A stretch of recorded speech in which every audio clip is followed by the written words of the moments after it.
Hi, இன்னைக்கு Saturday husband lunch பாக்ஸ்க்கு என்ன பண்ணேன்ட்டு பார்க்கலாமா? இன்னைக்கு தம்பிக்கு ஸ்கூலில் வந்துட்டு கிராஜுவேஷன் டே ப்ரோக்ராம் இருந்துச்சு. அதனால சிம்பிள் மெனுவாக ரெடி பண்ணிட்டேன். பீன்ஸ் பாஜியும் அதுக்கப்புறம் சாப்பாடு தாளித்து கொடுத்துட்டேன். எல்லாம் பேக் பண்ணி ஹஸ்பண்ட் ஆஃபீஸை பார்க்க அனுப்பிச்சி விட்டுட்டு நாங்கள் ஸ்கூலை பார்க்க கிளம்பியாச்சு.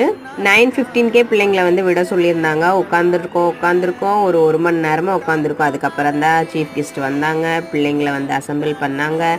எல்லாமே ப்ரோக்ராம் வந்து 1 by 1 ஸ்டார்ட் ஆச்சு. எங்கள் வீட்டு ராசா குட்டி வந்து ஜூனியர் கேஜி தான் படிக்கிறான். ஆனால் இன்றைக்கி கிராஜுவேஷன் டே வந்து சீனியர் கேஜி பிள்ளைங்களுக்கு. அதில் வந்து இவங்க வந்து டான்ஸ் பர்ஃபார்மன்ஸ் கொடுத்தாங்க. இதெல்லாம் பார்க்கும்போது நமக்கு ஒரு கிராஜுவேஷன் டே வச்சாங்களே அப்படிங்கிறது தான் ஞாபகத்துக்கு வந்துச்சு. இந்த வாய்ஸ் ஓவர் கொடுக்கும்போது என்னால் சிரிப்பு கண்ட்ரோல் பண்ணவே முடியல. என்னோட கிராஜுவேஷன் டே எப்படி போச்சுன்ட்டு சொல்லட்டுமா? போனோம், ஒரு 100 200 ரெண்ட்டுக்கு வந்து அந்த ட்ரெஸ் கொடுத்தாங்க, வாங்கணும். டாப்பர்ஸ்க்கு மட்டும் இந்த கோல்டு மெடல்லாம் வாங்கியிருப்பாங்க இல்லையா, அந்த டாப்பர்ஸ்க்கு மட்டும் வந்துட்டு சீஃப் கெஸ்ட்